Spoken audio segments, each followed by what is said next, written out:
Pessoal, acho que eu nunca mostrei pra vocês, mas este é o círculo meridiano, tá? Então aqui a gente tem um telescópio que atualmente não funciona mais, ele foi aposentado lá em 2007, mas o último trabalho feito com dados dele foi em 2014. Ali a gente tem um outro telescópio, que é o Argus. Mas vamos entrar aqui rapidinho no círculo para apresentar para vocês. Então, cada lugarzinho tem a sua chave. É ideal que, quando nós não estivermos presentes, esses locais fiquem trancados. Então, vou até deixar na porta. Este é o círculo meridiano.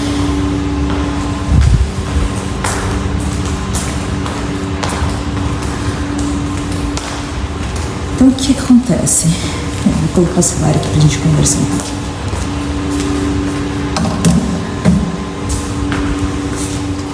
Bom, basicamente esse telescópio é o que a gente chama de círculo meridiano. Ele tem 2,40 metros de comprimento. Isso a gente chama de distância focal. Essa parte aqui é a ocular dele. Então, abrindo aqui, a gente tem uma lente. Deixa eu mostrar a lente pra vocês. Então, abrindo aqui, a gente tem uma lente. Olha lá, ela é bem grande, tá? É uma lente gigantesca. E, bom, o tamanho dele é em referência, né, à usabilidade dessa lente. Então, precisa ter um comprimento grande para poder se utilizar uma lente desse tamanho. Aqui a gente tem a parte da ocular, né? Esse é um telescópio do tipo galileano. Então é aquele de Galileu e tal, que é uma lente objetiva que fica apontada para o objeto e uma ocular que fica para os nossos olhos. Então aqui, há muito tempo atrás, ao invés desse componente aqui, tinha uma ocular, que seria algo menor, em que você colocava o olho e observava para cima. Esse teto aqui, eu acho que vocês já viram em algum dos vídeos, ele abre, né? Então, ali nós temos duas marcações.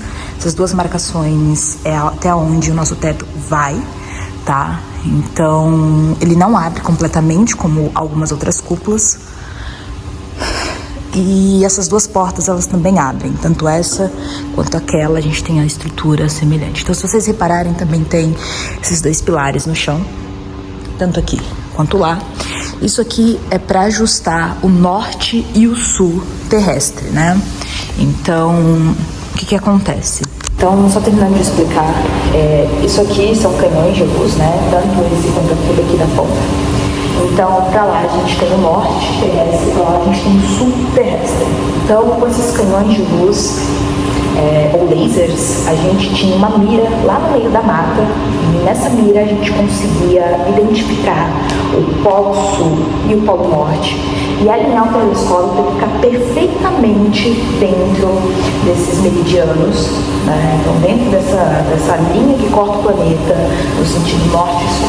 Fazendo isso, você meio que exclui alguns erros. Então, problemas com relação ao telescópio estar alinhado para o norte e sul, você exclui totalmente depois de ter feito esse ajuste. Então, continuando aqui, a gente tinha coisas muito malucas, né? Mas que na época era questões assim de gigantesca qualidade e que expressavam muita tecnologia, que é, por exemplo, o caso desse objeto aqui. Tá, isso aqui é um relógio e na época era o que tinha de mais preciso, tá? Então isso aqui era o relógio mais preciso que se tinha na época. Dá pra ver aqui a estrutura dele. Então, aqui tinha uma televisãozinha, aqui são muitas componentes, muita coisa mesmo, tá?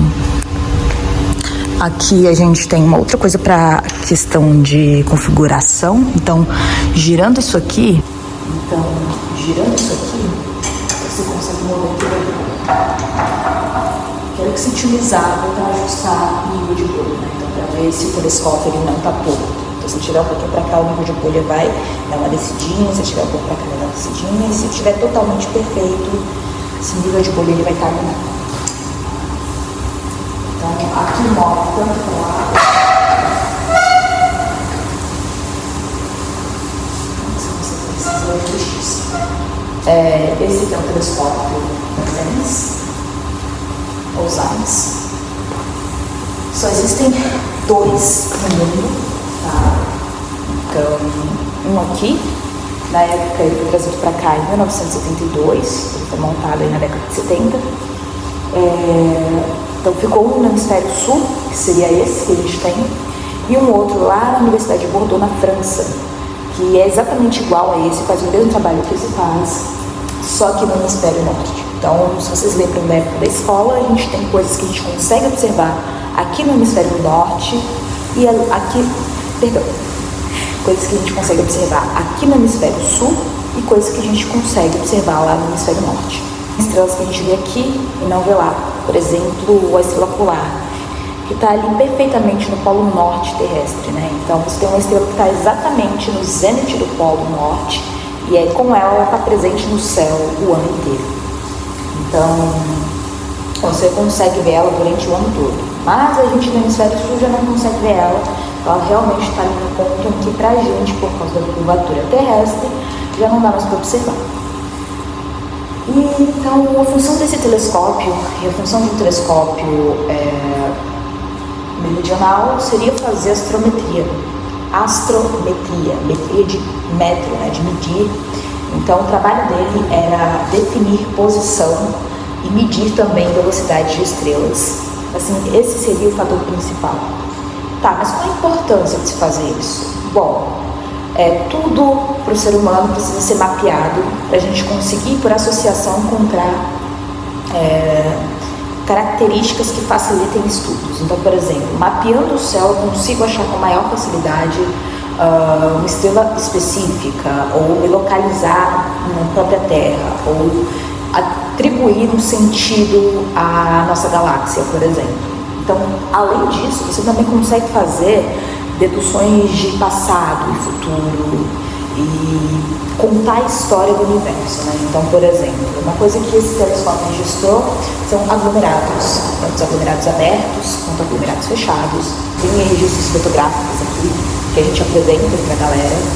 Então, quando está nublado, quando não dá para fazer observação lá nos telescópios que não são que não difratam a luz, que são telescópios refratores, a gente vem aqui e dá todo esse aparato histórico para essa galera.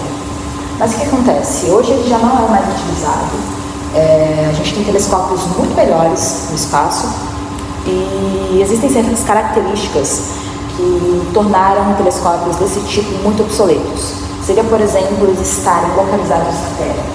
Então, isso é um problema, porque aí você não tem uma noite tão longa, né, todo ano. Então, por exemplo, a noite mais longa que a gente tem se encontra lá no solstício de inverno, que seria uma noite com 12 horas. E mesmo assim você ainda tem outros problemas, você tem atmosfera, você tem poluição luminosa, você tem N outros fatores que acabam prejudicando seus dados ou te fazendo trabalhar muito mais arduamente para poder ter um conjunto de dados em que com telescópios no espaço você já não tem que ajustar. Então, por exemplo, o trabalho que o Gaia faz hoje é um trabalho excepcional. Precisa desse telescópio, obviamente, o trabalho que foi feito com esse telescópio, mas comparado ao que esse telescópio faz se estivesse ativo, né? Um trabalho que ele faria se estivesse ativo é muito bizarro fazer essa comparação.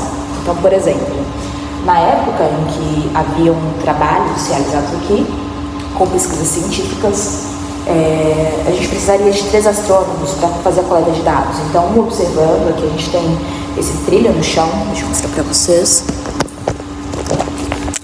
Tem um trilho no chão, então ficava um astrônomo deitado aqui, observando, né, com o olho na ocular, com a objetiva apontada para o céu.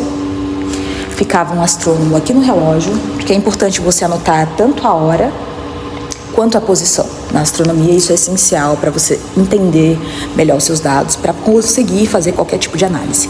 E um astrônomo lá em cima dando para a gente as coordenadas, né? Ascensão reta e declinação para a gente ter ali dado a posição desse objeto. Então você precisava de 3 astrônomos para fazer esse trabalho. E assim, é um trabalho humano, né? O que isso significa? Significa que você vai ter muitos erros. O ser humano, ele pisca, o ser humano ele se distrai com facilidade muito grande. O ser humano só tem um olho, nesse caso só um, né? É um ocular, você geralmente usa um olho. Então você só consegue ver um objeto por vez. Isso significa que numa noite perfeita, 12 horas, não nublou, não houve chuvas, foi assim perfeito, não passou uma nuvem na sua frente, você conseguiu observar 50, 100 estrelas por noite, tá? E, bom, parece um número grande, né? Mas a gente está falando da Via Láctea, tem trilhões de estrelas por aí. Então, fazendo um outro apanhado, foi transitada então para o futuro. Chegando no futuro, a gente teve a evolução da ciência e de fatores científicos que possibilitaram o desenvolvimento de novas tecnologias. E aí veio então o CCD. Essa coisa que a gente tem aqui é uma CCD, né? É bem semelhante ao que a gente tem nos celulares hoje.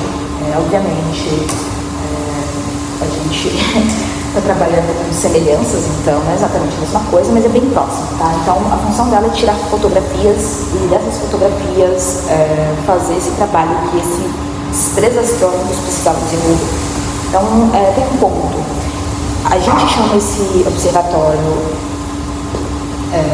a gente chama esse local onde a gente está de círculo meridiano, porque você precisa de um meridiano, né, cortando. E esse meridiano, ele define exatamente ali o ponto em que a gente tem o zênite do observador. O que é o zênite? Se eu pegasse uma reta e atravessasse ela no planeta e ela passasse pela minha cabeça, a gente ia ter o ponto mais alto da nossa parte da esfera, né? Então, aqui seria, por exemplo, 0 graus. Conforme você vai subindo, 90 graus. Esse é o ponto mais alto, então aqui é o meu zênite. Tá? Então, nesse ponto, a gente consegue eliminar muitas distorções, muitos problemas. Por exemplo, distorções causadas pela atmosfera, a gente consegue eliminar variações de ângulos, né? Então, aqui em cima, você consegue ver a estrela sem que haja essas distorções nas linhas de emissão da luz. Então, dá para fazer muita coisa.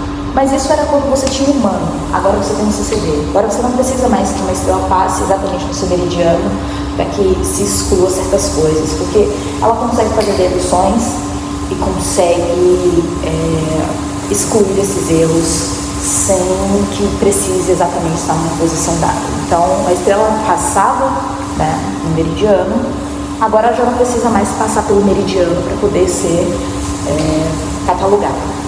Tem uma outra questão que eu falei para vocês que só abrem essas 2 faixas. Essas 2 faixas, então, elas seguem o movimento da Terra. Então, não só o Sol nasce no leste e se põe no oeste, a Lua também faz esse processo, as estrelas fazem esse processo, as constelações fazem esse processo, absolutamente tudo que a gente consegue observar no céu faz esse processo, porque não é uma questão do objeto em si, é uma questão da Terra, o movimento da Terra que causa esse efeito na gente. Então, todos os objetos eles passam pelo nosso zênite. Então,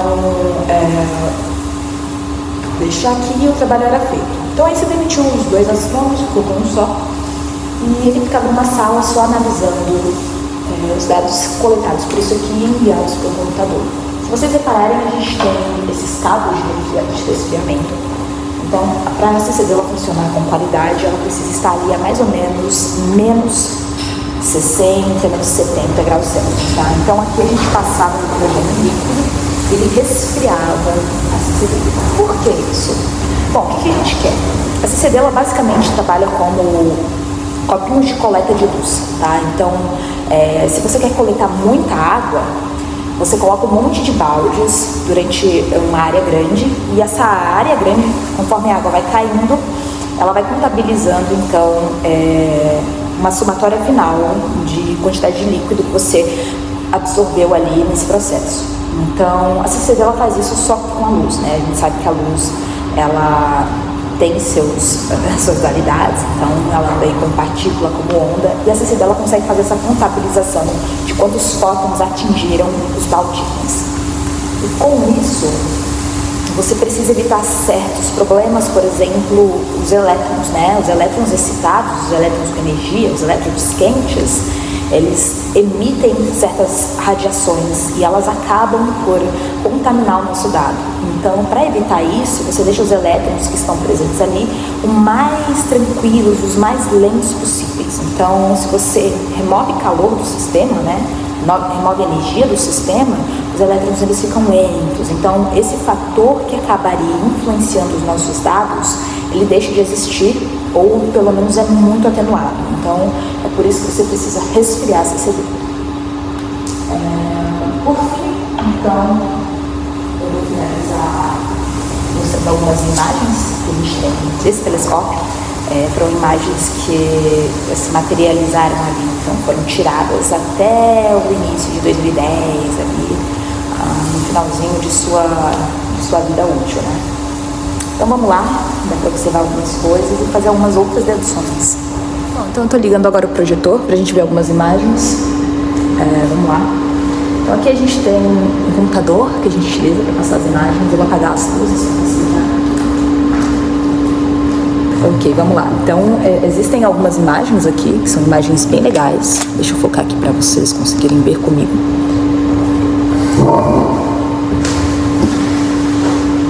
Então, eu vou abrir aqui um conjunto de imagens. Eu vou só devolver essas coisas para cá.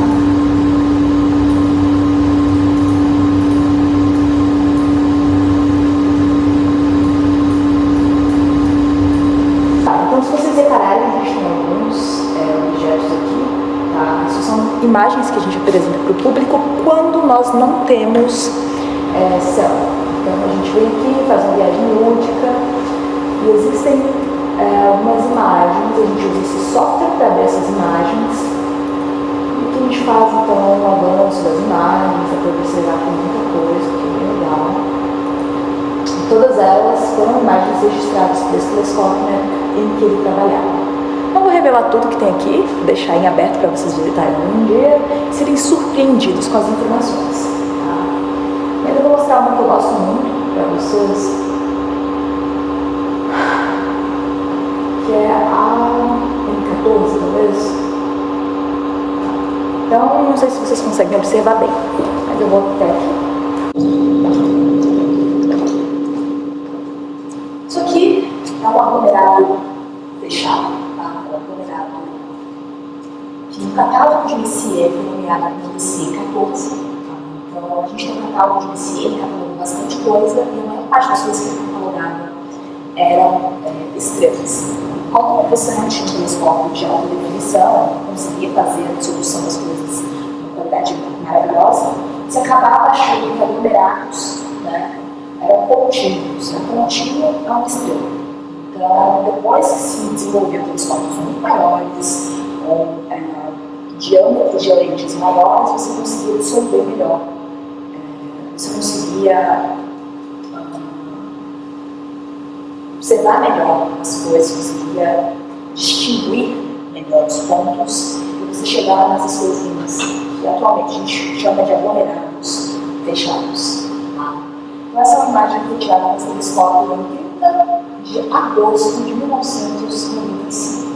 Então, tem aí 29 anos, mais ou menos. Mas na verdade, era uma segunda. Então, como a gente trabalha as questões de astronomia pessoal, a gente consegue explicar a diferença de um aglomerado fechado para um aglomerado aberto, a gente consegue fazer algumas brincadeiras, introduzir, né, de um modo divertido, então, para o pessoal, o que a astronomia, o que um astrônomo faz, de uma forma que seja o mais simples possível e o mais interativo possível, né? Então a gente sempre estimula o pessoal a tentar deduzir o que é que está vendo. E, no geral é isso, eu acho que foi isso que eu fiz por um ano. Aprendi muita coisa, estou satisfeita e foi um estágio incrível.